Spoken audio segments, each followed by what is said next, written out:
Welcome to the Can Innovate podcast, where we highlight Canadian innovators that are changing the game. I'm Sapna Malhotra, your proud Canadian host. The contest is in full swing for the True Local gift basket, which I'll make the draw on Thursday, December 7, 2017. So I'll be notifying the winner then so that True Local can get that basket shipped right to their doorstep. Now, the question I asked was, what type of Canadian innovation do you want to hear more about? And there was a lot of nominations about farming and agricultural innovation. So I put out a few calls and I found a few amazing folks that are doing a lot in that industry. So you asked and you will receive. So stay tuned. I'm going to get them booked so we can get them on the podcast very, very quickly. Now, of course, I need to thank our Can Innovate podcast sponsor, WeWork. WeWork Canada has and is expanding. They now have 2 offices in Toronto, the one on Richmond Street and the Bloor Street one just opened on December 1st. And of course, they have their new offices in Vancouver and Montreal. So they are expanding all across Canada. Now, for those that don't know who WeWork is, they actually are a community of creators that actually help for companies to grow and innovate, and by not just providing them with a nice space and amenities, but they actually connect you to a big global professional community so that you can really expand your business. Now, I have to be honest, their coffee is fantastic. They even have hot chocolate and beer on tap.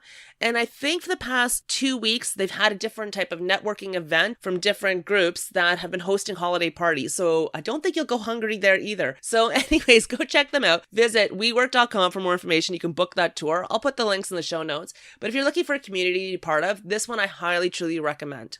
Now, I'm really excited about this week's episode. 1, because it's an interesting discussion and a point of view, but 2, also because I'm a huge fan of Anthony Lacavera. For those that don't know him, Anthony Lacavera was the former CEO of Wind Mobile here in Canada, and he's currently the chairman at Globalive Capital and the author of How We Can Win. And he has so many insights to share. I even actually make him laugh a few times. I have to apologize up front because you're going to hear my giggling, partly due because I'm super excited because I'm a huge fan. And 2, I'm really enjoying this whole conversation and banter that we have. Anthony is just really nice, approachable, and a down-to-earth guy, and you'll hear it in the interview. So Anthony and his team has given me 2 copies of his book to give away to our listeners. The contest is open to everyone globally and across Canada. The contest will go up on Thursday, November 7th at 6 p.m. Eastern Standard Time and run for a week till Wednesday, December 13th at midnight Eastern Standard Time. I'll notify the 2 winners and announce it on Thursday, December 14th, 2017. That way I have enough time to get the book shipped out for Christmas. Now the question is, how do you think we can win? Or what are the best Canadian brands out there? So that's what I'm looking for. Now, let me give you a bit of intro about Anthony before, I launch into the actual episode. A little bit about Anthony Lacavera. I mentioned that he's currently the chairman at Globalive Capital and the author of How We Can Win. But as a venture capitalist, Anthony has significant stake in dozens of Canadian startups, as well in the US. He's also a mentor and investor. He's heavily involved in accelerators and incubators, including Mars, Creative Destruction Lab, Next Canada, the DMZ at the Ryerson University. And Anthony has done business in more than, 30 countries, ranging from producing plays, yep, that's what I said, producing plays on Broadway, to raising almost $2 billion in private capital. He is regularly on TV as a commentator. He's a speaker about artificial intelligence, an entrepreneur, and he's also a part of the telecommunications industry. So Anthony has now become the author of How We Can Win and What Happens to Us and Our Country If We Don't, which is published by Penguin Random House Canada. That just came out in October 2017. And he's educated at the University of Toronto. And the big thing is, since recording this episode, he has actually hit the top 10 business books at Indigo Canada. So we are really lucky to get him on the podcast, and then even luckier that he gave us 2 copies. Anyways, take a listen to this episode 8, How We Can Win with Anthony Lacavera. So Anthony, a big congrats on your book, How We Can Win and What Happens to Us and Our Country If We Don't. I've actually read the book twice. First time I read it was for the stories, the light bulb, the Aunt Sue, Shopify. So many great stories and sad stories of missed opportunities. It was truly eye-opening. And the second time I read it, it was to read and understand the advice with the eye-opening insights. There's so much advice, and tactical advice that anyone can actually utilize. I'm a huge fan, so congrats. Thank you very much. I really appreciate that, Sab. Now, there's definitely, it's definitely got a lot of content in it. And the real positive thing about the feedback I've received so far is a lot of people are saying, agree with a lot of what you're saying. And a lot of other people are saying, I really do not agree with a lot of what you're saying. And my reaction is very positive to that, because my whole objective in writing this book was to get people having a conversation about innovation in Canada and how we can win in Canada long term when we look at the global marketplace and the rapidly changing dynamics in the global marketplace. I really believe if we don't make some fundamental changes to the way we approach business in Canada, we are in deep trouble. Well, the book starts off with your crazy journey bringing Wind Mobile to life. The battles with the CRTC, Industry Canada, the Goliaths, Bell, Rogers, TELUS, foreign investors. It honestly could almost be like a TV series or a movie. I mean, how you sold Wind Mobile for $1.6 billion, and yet you still call it a failure. I mean, let's start with that. Was selling Wind for $1.6 billion a Canadian failure? Look, I characterize it as a failure because I set out to make some significant changes to the Canadian telecommunications industry. When I started Wind in 2008, pricing in wireless services in Canada was among the highest in the world, certainly highest in the OECD. Customer satisfaction levels, customer service levels were the lowest in the OECD. And so Canada and the world were paying high prices, getting poor service on a relative basis. And I started Wind to change that. And I did successfully create a platform that was in the process of changing that. Pricing was down 21% across all the 28 English-speaking markets that Wind Mobile was operating in. And we were really starting to build some momentum. We got up to 1 million Canadians enjoying the service. But I always like to say there were more like 8 or 9 million Canadians that were direct beneficiaries of Wind being in the marketplace because pricing came down so much. And everybody got a better deal from Bell, TELUS, or Rogers, or Koodo, or Fido, or Solo, or Virgin, or wherever. You got better deals because Wind was in the marketplace. And the reason I characterize it as a failure is because, while it was a great financial outcome, the investors that I brought in to start the company in 2008 were a group that were based in Egypt, and they were effectively kicked out of our country by our government in 2009. We were blocked from launching by the CRTC, as you mentioned. And then I recapitalized the company in 2011 with a Russian-based group, Russian-controlled group, and they were kicked out of Canada in sort of circa 2014. And so finally, I had recapitalized it for the third time with a group of domestic investors that were financial investors. And as soon as a great offer came from the oligopoly that we were disrupting, it was Shaw Communications that is part of the oligopoly in telecom that we were in the process of disrupting. As soon as a big offer came, in this case it was $1.6 billion, all the investors that I had at that time wanted to sell. And I absolutely did not want to sell because I didn't start the company to end it, with a great financial outcome in 8 years. I started the company to fundamentally restructure the telecommunications industry in Canada. Yeah, that's amazing. Is that the inspiration for this book? Is to kind of see how we could have changed things to kind of help things scale a little bit more? Well, the inspiration for the book was that I love this place. I love Canada. I'm a very proud Canadian. I come from an Italian background, but I'm Canadian and a proud Canadian. And I love what's great about this country. I love how diverse and pluralistic the population is, how well we integrate people from all over the world, how we have strong democratic institutions, a great healthcare system, a great education system, a strong social safety net.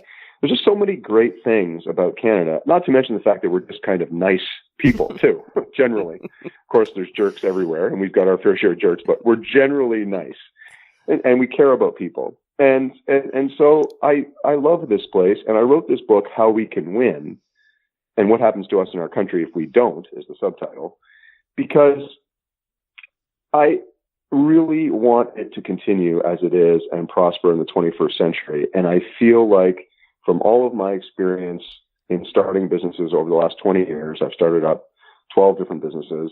I've operated those businesses in 30 different countries. I've had a lot of exposure to how business works abroad from Canada, and a lot of experience building businesses here in Canada too.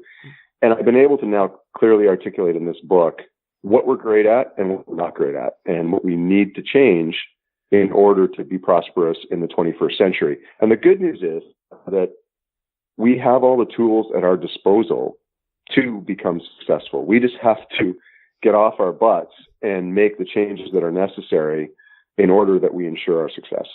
So how different is the business culture in Canada versus elsewhere? Well, there's a lot of facets to that question for sure.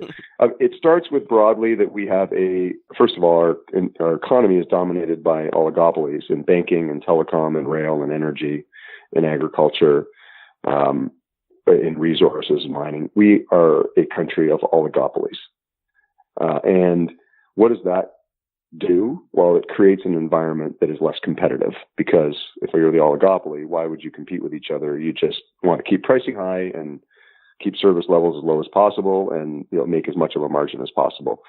So there's some macro issues like that where we need to introduce competition and embrace competition and stop seeing competition as an existential threat to the future of our country. We need to see it as a necessary part of the evolution of our economy, that disruption and transformation of business models is happening around the world anyway. And if you just pick financial services as one example, so-called fintech companies are transforming the financial services industry around the world anyway. Is RBC and Scotia and CIBC and TD going to be on the program or not? And the world doesn't care whether they are or they aren't. But I'll tell you what, Canadians sure care, and the Canadian economy sure cares. So they need to get on the program. And that's just one example, but you can go across every industry. So oligopolies is a big issue. Our mindset is a critical issue. We started as a country, as a British colony. We grew up exporting natural resources to the British Empire. Now, today, 75% of our exports go to the United States, and we are, as much as it would upset so many Canadians to hear me say it, we are serving the new global empire that is the United States. So we urgently need to diversify our economy away from the United States. 75% of our exports go to the United States, and when I talk to people about how we can win, and I talk about especially the small business owners, and I say, how would you feel if you had one customer in your business being 75% of your sales? You would, of course, never run your business that way. Yet that is how our country is running. It's so glaringly obvious we need to diversify our exports away from the United States. Not to say we don't want to grow the relationship with the United States. We do, but it may not be so easy in the Trump era. But we do want to grow the relationship. But more importantly, we need to diversify away from them. So those are sort of kind of a couple of, call it 10 kind of macro themes I get into. But then I get into some very specific scenarios where I talk about the need to really support emerging technology, emerging high growth firms, as I call them, or gazelles, as I call them. Get those companies to the necessary resources to scale in Canada, but export globally and go for the number one position in their industry globally. Go for the gold medal. Instead of aiming for the fourth or fifth or sixth place, which we always do as Canadians, let's aim for the top of the podium. Let's aim for the gold medal, the number one spot in any industry. And that is going to be critically important to our success. That offends many Canadians' egalitarian mindset, for sure. But we don't have an alternative anymore. We don't have an alternative. We must pick winners. And it may offend our egalitarian mindset, but we don't have an option because the rest of the world is picking winners and companies are pulling ahead. And now, as we sit today, the 5 major US-based technology companies, Apple, Amazon, Google, Facebook, Microsoft, between the 5 of them, they count every single Canadian as a customer of at least one of those companies, or maybe all 5. In my case, all 5. And so we are already seeing a significant part of our economy dominated by the big US-based multinationals that are really predominantly US-owned. And what we need to have happen is we need to create our own global winners. And we've demonstrated an ability to do that. We did that with Nortel. We did that with RIM. We've done that with Magna. We have an ability here in Canada to create globally successful, globally leading companies. It's all about our mindset and what we're aiming for. So I get into some specific stories there of great Canadian entrepreneurial success stories, profiling some Canadian entrepreneurs that we just don't celebrate, our great entrepreneurs. And I spent a lot of time in this book celebrating our great innovators. No, I think it's brilliant because one of the things I really loved about the book was it reminds me also of this guy, Jesse Brown. He says if we don't actually also change things, and this is where your book has come in a very timely manner, is that we're becoming a U.S. state without any voting rights. And that we really need to change. I know, I laugh too, because I'm like, oh my God, it's a very good description. We can't be compliant or complacent. We need to be pushing the boundaries and pushing the bar. And I love your hockey analogy about when we play hockey, Canadians are unapologetic and we just go for it. Like, there's nothing holding us back. Blows me away. We get into a business meeting and I hear people say, oh, we can't go to the U.S. Way too competitive there. Wow. But then the same person, if you say, what do you think Team Canada is going to do in hockey at the next Olympics? Oh, we're going to win. I don't understand. That same person, no, they're 10 times bigger than we are in the business meeting. Oh, they're 10 times bigger. It's way more competitive. Wow, it's cutthroat. Oh my gosh, they're so litigious. Oh my gosh. And that exact person will say, of course we're going to go for the gold medal. Of course we're going to win. It's a shockingly radically different mindset when we talk about hockey. And we just need to port that mindset into our business culture. But how do we do that? I mean, where does this risk adverse behavior really come from? How we do business, where does that really come from? Is it really our the leaders or is it really because of these different trade agreements, or is it because of our social security and the government investment? Like, where does it really come from, being this risk-adverse culture? So I can't pinpoint one place. I talk about it in the book. It's really coming from all kinds of different places. The one theme that is, I think, the biggest contributor is the simple reality that we started out as a British colony, and we are still in the Commonwealth, and we have a colonial branch plant mindset. The colonial mindset in the early years. Now we're in a branch plant mindset where we assemble cars for Ford, for GM, for Chrysler. We assemble cars for Mitsubishi, Honda, Toyota. We extract energy for foreign energy multinationals. We have agricultural industry that serves multinationals. We have all of these industries that have branch plants of foreign multinationals, whether in consumer packaged goods, whether it's Colgate, Palmolive, or it's Unilever. Not necessarily just the U.S. Unilever is a German-based company, but we have so many of our consumer packaged goods are Unilever products, and we just don't have Canadian global winners anywhere near to the extent that we need to have. And countries that are much smaller than than us do it. Israel does it. Scandinavian countries do it. They pick 2 or 3 or 4 industries where they just can dominate, and then they go and they do dominate. And I think in Canada, that's financial services, that's agriculture, it's energy, and it's automotive. I think there's no reason why Canada can't be a world leader in those 4 industries and bring transformational technology to those industries using our strength in artificial intelligence, bring transformational solutions and new business models to those 4 industries and dominate globally. There's really no reason why except our mindset. Oh, I love that. I absolutely love that. And right now, Prime Minister Justin Trudeau has become seen as kind of a global treasure or a national hero. Like, could we be leveraging him to help to take advantage of this limelight for us to be, more poised strategically? Look, I think there's no doubt that our brand is maybe at an all-time high. I've talked about this many times, that the Canadian brand is at an all-time high. It definitely has been positively, incrementally affected by the current government and its profile. Yes, absolutely is the short answer. We need to take advantage of that Canadian brand and sell Canada globally. And the good news is we have done business in 30 countries. People do want to deal with us. People like Canadians. People do want to deal with us. But we're just not nearly as aggressive as originally, 25 years ago, we weren't as aggressive as Americans. Now we're not as aggressive as everyone else showing up. The Chinese, the Brazilians, the Russians, everybody shows up. And we lose because we're not aggressive. But in the exact same environment, if we were all playing hockey, we would be the most aggressive. So, it's just bizarre that we have this feeble, kind of meek approach when we get into the boardroom. Yeah, I keep laughing and referring to Canadians as modern day hippies. Like, we're all about peace and love and the environment, rye and whiskey, and now pot. So we really are becoming modern day hippies. You got it. So maybe we need to kind of get that little bit of oomph back in there, that hockey stick to kind of keep us, focusing on the goal itself. Right on. Anthony, as I was prepping for this interview, I was reading about you, about how you graduated from university, and instead of clocking some years in big established company to gain experience, you just dove right into entrepreneurship. Like, you've got this learn by doing mentality. Where does that come from? Like, where does this hunger and risk taker come from? It's funny that people do characterize me as a risk taker, and it's quite funny.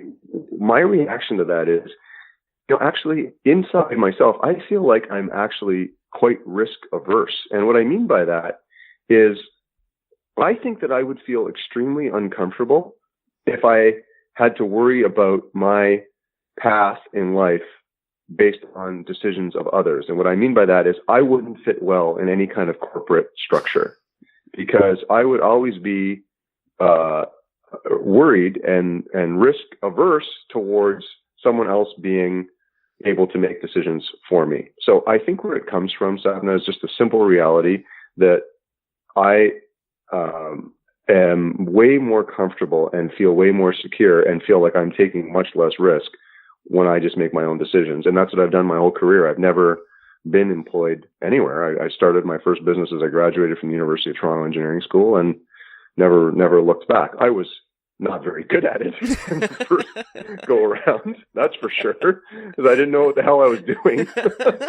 But I certainly had the right attitude and the right approach, and I was certainly, bold and confident that I could make it work. And look, had I had the kind of incubator and accelerator infrastructure that's around startups now, all these different incubators and accelerators, if that existed 20 years ago, maybe I would have been on a more rapid trajectory. But in the end, I did learn, as you described. I learned by doing and made a lot of mistakes along the way. Still make a lot of mistakes every day. And just the main thing is just to, keep that positive outlook onwards and upwards, and don't get in any way discouraged when things don't go your way, because every single day there's going to be some things that don't go your way. Is there any other advice you might provide to our aspiring or budding Canadian innovators out there? Yeah, look, I think my story is one that is about the cliches that folks typically associate with startups. So when you talk about perseverance, when you talk about startups and founders, I should say, talk about perseverance, you talk about discipline and consistency and good old-fashioned hard work.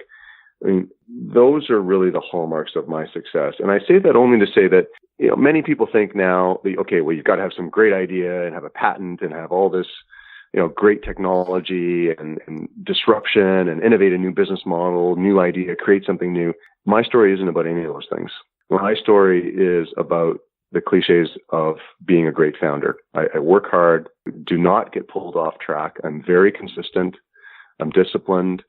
And no matter what adversity is in my face, or what giant competitor, in the case of the industries that I have competed in telecom, doesn't matter that they're 100 or 1,000 times my size. I'm just going to keep going down the road that I'm paving for myself. And that outlook, I think, has served me extremely well. And I always talk to young founders about that and say, look, just let me contrast myself for a second with Mark Zuckerberg or Jeff Bezos, or who are the folk. Those are the brilliant. I mean, and nothing against those people. Of course, they're world-leading innovators and world-dominating innovators. It's just that they created a whole new way of doing business. They created a whole new approach to a business model. And of course, it looks like Bezos is winning retail globally. And, my story is not that. My story is of, look, I identified a need. People were being overcharged for a service.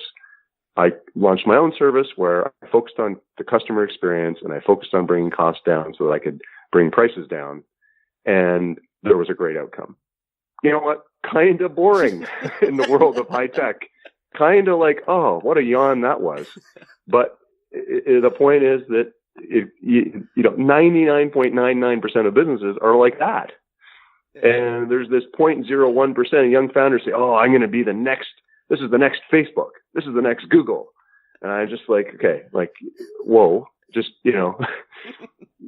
I admire aiming for the moon. I certainly fully support that, but you got to have a practical path along the way that has a higher probability of success than 1 in a million.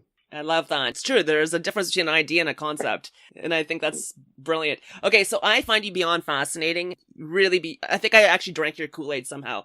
Because did I read somewhere that you raise funds to produce plays on Broadway? Yeah, I produced on Broadway. I produced on Broadway and in the West End. I won a Laurence Olivier Award in the West End in 2011 for Best Revival of the Tennessee Williams classic, Cat on a Hot Tin Roof.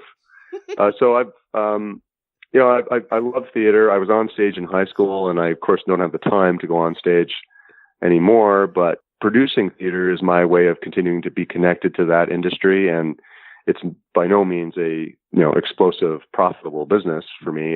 It's for me really a passion. And I absolutely adore meeting all of the different creative people that go into a production. And I'm not just talking about the cast, of course. I'm talking about lighting and choreography and cast design and set design and lighting and sound, everybody. And so that's a really, I don't want to say it's a huge part of my life, but it's a very important part of my life that I really value a lot. I guess that's where you keep all your creative juices flowing. It's from that side. Yeah. Well, and people, and they all look at the world so different. I mean, I'm an engineer by education. It's math. It's like, oh God, knock me out, kill me now, kind of boring math, algebra, calculus. I mean, it's like computer programming. I'm a computer engineer by education. So this for me is just literally a polar opposite to my kind of daily experience in business. So I love it. I love it too. So out of curiosity, do you have a particular favorite? You know what? This year, so I produce, so I got to just, I guess, talk about my own production for a second. The first time Cirque du Soleil has ever partnered on Broadway was this past year. We had a production that we produced, me and my partners. I have a small production company. I have two partners that are New York based. And we partnered with Cirque du Soleil, and we created a production called Paramour.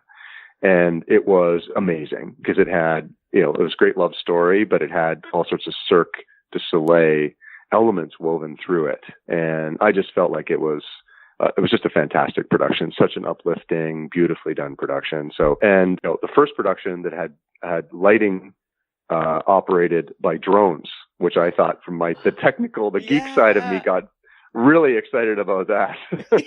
We had drones flying around overhead, the cast, like providing lighting. It was super cool. And then in one of the scenes.